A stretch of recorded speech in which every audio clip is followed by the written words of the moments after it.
Hi everyone, I'm Anthony, volunteer with LoveCry. And I'm Jesse. I'm just running LoveCry.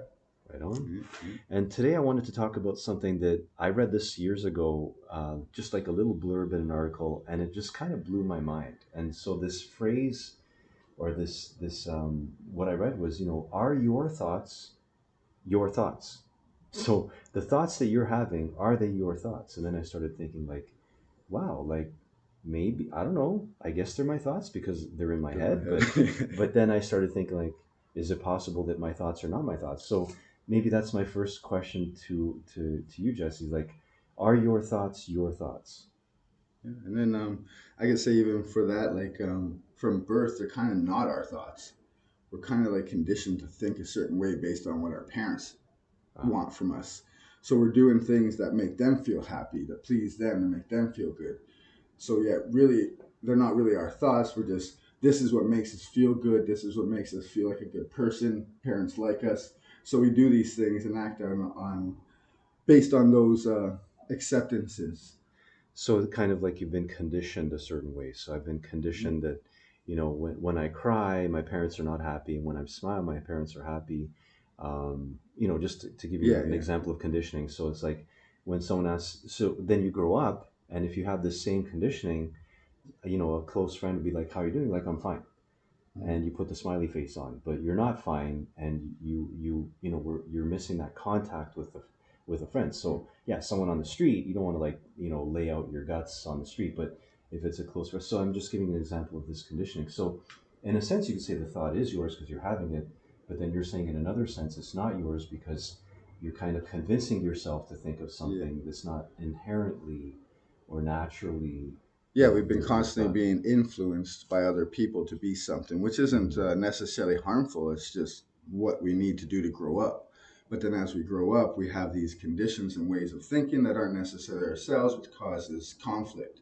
And then Mhm. that usually causes conflict between the individual and their parents because they think, well, their parents did this, they made me think like this, they did this to me, they did that, but yet it's just part of life, and these are things that we have to learn inside ourselves, which are the negative thinkings, in order to be our true self, in order to be in tune with our actual thoughts and feelings that come from our heart instead of our head and what we want to feel. So, in a sense, like this conditioning is a natural part of socialization, being in a family, being in a society. But knowing yourself is to be able to say, like, is this thought I'm having? So it's sort of my thought, but is it really? Are there thoughts behind that I'm not looking at? And so this thing about knowing yourself, which makes you more true to yourself, and makes you more accessible and present for other people. So that's one interesting angle of, like, is your thought your thought? But another one that you and I were discussing is, like, you might have a thought and it might actually be implanted, almost like a parasitic thing that you picked up. Mm-hmm. Um, and so you can have a thought that's not even your socialized thought or anything. It's just actually lands in your head from somewhere else, Yeah. right? Like Because projected into yeah, you. there's so many people in denial, so not accepting their own emotions and thoughts, so they're constantly pushing them out. And if you're open to that or not paying attention and have defenses towards that type of energy, it's going inside of you and you have to experience it. Mm. And so now you are trying to get rid of feelings that might not necessarily be yours. And then you say you go to a counselor or a doctor, but they don't take this into consideration as this thought could be placed in your head by outside of your energy field. Mhm. So then now you're constantly stuck with dealing with this because it has to be you. You're crazy if it's not you. Right. Well, I mean, I was just going to say, like, it sounds like a schizophrenia symptom when you have a voice in your head and it's from somewhere else, right? But it actually happens. And so, all of us have unfinished work. So what you're saying is, if someone has something they're not looking at, something they're not admitting to themselves, and you hang out with them, or or even if maybe even if they think about you or you think about them, then you create a psychic connection, and then that thought can go into you because they haven't looked at it. And it's not like this conscious thing, like, I'm gonna open my carpet and push all this dust into Jesse's head. Like, it's not conscious like that. It happens But unconsciously. it also is only able to happen because you're thinking the same way in a sense. Like you're still on a negative thinking. Mm. So like that gives it an easy attachment to your thoughts, which then make it harder to separate because you're actually angry, Mm. but you think it's because of this, but yet that's just an implanted thought or something that you've been triggered by someone else to think like this, even though you don't even really feel like that. Mm. So there's like, let's say, an underlying anger or sadness, Yeah, and then it links in with this extraneous or external thought. yeah. It links in, and then you're That's getting this their thought, and you're way like, in. Yeah, that's their way in is your negative thought itself. So like it's helpful like when you could actually see that and then separate it and then work on what actually you were angry about, that's when it that's when that will dissipate and not be still connected to you. Um, for like when I was mentored by Angel for like 15 years where like it was just basically like in her like facility studying working like doing love practices like doing different teachings like on an everyday basis, no TV, there was no like like there was no distraction, it was just be with yourself.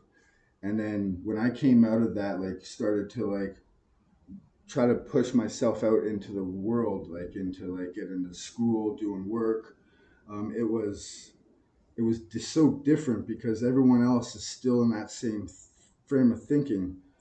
And so when I came out, like you could feel it so much more. Like oh, it was like you could sense people's unfinished business, but y- they weren't aware of it, yeah, yeah. It right? was just So you're like like, well, that person's walking around with a lot of anger, a lot of sadness, or a lot of resentment, and they're not feeling it, they're not conscious of it. But you're like, since you had opened up and you had exercised your ability to know yourself and feel what's yours and what's not yours, you could see this stuff or sense it, I yeah, guess. and you could feel like when you're around others and like say people judging you, Mm. you could really feel that, and like you could feel like these different thoughts of like you're not good or you're bad, you're not good enough to do this, and you're like, but I don't feel that way, Uh, but look what I've done, look what I'm doing, I like I've made mistakes, but why am I shitting on myself for that, and then like you could find out those reasons, and then like it's kind of like it's kind of meant to be there in a sense because it guides you to healing. mm. Or it can guide you Yeah, to healing. yeah, yeah, Right. yeah, Yeah. exactly. So it's like, so you get a thought, and if it seems like an important thought or maybe a painful thought, the thing is to look at it like, okay, how much of this thought is mine? How much of it is not mine? A really interesting thing that happened to you recently that you shared with me was that you were thinking about, us shooting a video, and you're like, I don't know if Anthony wants to shoot. I don't think he wants to shoot a video with me, right? And so you had this thought that you hadn't had before, and then you started examining this thought, and you realized it came from someone else's Yeah, unfinished so business. And then once you realize that, you were able to separate. It's like, oh, I actually don't feel like that. This was like someone else's little yeah, projection yeah, that landed in I me. questioned, and I was like, well, why would he want me to go on there to look stupid with him? Like wouldn't that be like an oxymoron? Because then now he's up there with me, so like, haha, look how stupid we look together. So I was, and then like when I was thinking, and then there's a situation that I was in with others that was making me feel and judge myself, like feel a little bit lower, like like people were against me, and so like that started to seep into my brain because that's what they were thinking about themselves. Mm. And And not admitting it to themselves, so it yeah, kind of was pushing onto you. yeah, well, I'm talking with them and engaging them in a So that conversation. opened up that psychic link. And yeah, and And because I suffer with those things a lot myself, with anxiety, depression, always like find a way to be down on myself to make something bad that's good. Like the result, like that shit's easy. mm, It's when you're trying to make something bad into good that is like that's difficult. like you get the goodness out of it. You get Yeah, the lesson from it. You get the work from it. yeah, So that was great that you were able to look at that thought and to realize that it wasn't actually coming from you. It was sort of like our own little itty bitty shitty committee, and it was linking in with this other thought, and yeah, then together it was like, oh, Anthony doesn't want to make these videos with me, yeah, yeah, yeah. and but then you were able to use logic, and so you use these different parts, It's, right? You go it's into like we that had boardroom. it's like a neighbor came and visited, and now my guy's got an extra voice. They're both like, "Hey, yeah, it's this is stupid." You're like, "Whoa, calm down." it's getting loud in here, you know. And then, but like without that work and understanding my thoughts, those things would have buried me. Like it would have made me turn against it and find ways to get away from it. So it is a serious thing, but it is Mhm. also um, it's very beneficial. You know, it can be lighthearted, it can be feel like good, but it is also very difficult moving through those emotions. And it's potentially very serious because in this instance, it was you and the thought about us making a video, but it could be somebody in a relationship. Like, do I want to be in this relationship So, anymore? Like, do I want to be in this friendship anymore? yeah, And again, these things can be external, they can be internal, and it's sort of like, maybe it's worth a trip to the boardroom. And I mentioned before, like the boardroom, like the different aspects of ourselves. And you took the logical person and said, well, Anthony's been talking about making these videos for a long time, so why would he not want to be into it? And then you took other logical things and you yeah, had yeah. basically this meeting within And yourself. they create feelings. And when you're having those conversations, the feelings come up, and then that's how you know whether or not you feel this way or not. Because if you're saying all these things and then your feeling contradicts what you're thinking, then that's when you know that that thought's not yours. Mm. You know, because if you're feeling something completely different and this thought keeps coming up, and you're like, there's something wrong. There's someone Right. in your vicinity that's helping support that idea against you. Does that make sense? Right. So you want to check in with the logic and the feeling. Like, are they congruent? Are they agreeing? Does it make do they go together or do they not go together? And if they don't, that's especially a thing for us to look at. Is this thought my thought? Yeah, and give Um, it space so it right. allows it. Right. Because then otherwise, like we automatically assume that this is our thought, this is us, this is Right. who we are. Right. So that's the value, I think in our little talk is to, because I for years, like, you have a thought, you assume it's yours, and it's not always the case. And then even if it was legit your thought, it's worth looking at the different aspects of yourself and what's tuning in and what feelings are associating or not associating with that. Because sometimes with that too, people will try to like point blame rather than accept those feelings. Mm. That's why I try to say like the only way they get into you with those feelings is by how you think as well. So if you're thinking like that, then you have that gives you that connection. Or if you have thought like that, you know, like like you're dealing with that on a daily basis, those things will enhance those thoughts, enhance those feelings, and it can make it a little bit more difficult for you to bypass or to like ignore them. So Yeah. sometimes like doing like breathing exercises, something that you like to do, something that triggers something positive in you, will help with separating that. Like something that you do that like not everyone knows, Mm. you know, because then that breaks that energy. It Oh, right. separates that energy. Even if Right. you change your room around, Mhm. change your little space around, that switches all the energy, and anyone who's judging you is now has no idea because all your stuff's moved. So it's a way of shifting those psychic links, Yeah.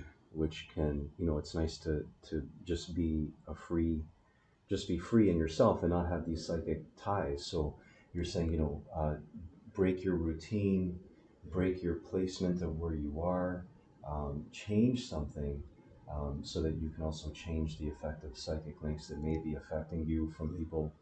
And it's not like we have these evil witches wishing bad on you, but like, everyone's got mixed Yeah. feelings. So you might have someone who's like having a bad thought about you, and they're Yeah. not exactly sure what they're thinking, but this bad thought is connecting with you. And so you don't even have to be in the same room with them, but that's a psychic link. Yeah, yeah, Um, it's like the collective, you know. So the more that you put hate out there, it builds a collective, and then bad things start to happen, and then we have like tsunamis and like huge earthquakes or like school shootings and people dying and people being raped, and it's just I it believe does it. plug into a collective. Yeah, I Yeah. believe it could be prevented because if you look over history, like colonization, all the trauma, all the pain, all like the hidden, like, you know, we're not allowed to talk about all, like, so this collective is suppressed. And for like what, like 100 years at least, like, are we kidding me? Mm.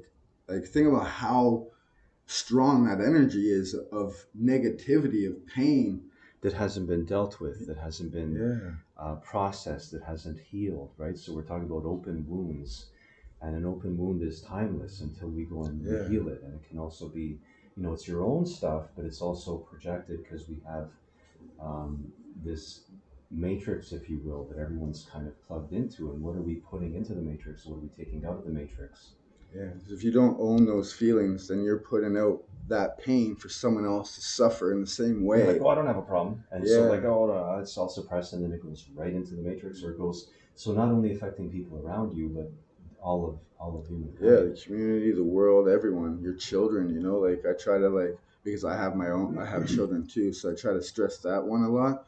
But like even if like for your community, like you must love something. There's something out there that made you feel good once in your life that may have been taken away or have been hurting, but there's a way that you could repair that without having to have it materially physically in your hand. You could fix it inside yourself, inside your head, which then allows prevents these thoughts from being put into your psyche. And then as well, you kind of become like a warrior in a sense, because now you could process that anger, you could process that type of negative feeling, which supports them, which supports people who are doing that, because it lessens their pain and maybe now they have the capacity to endure it.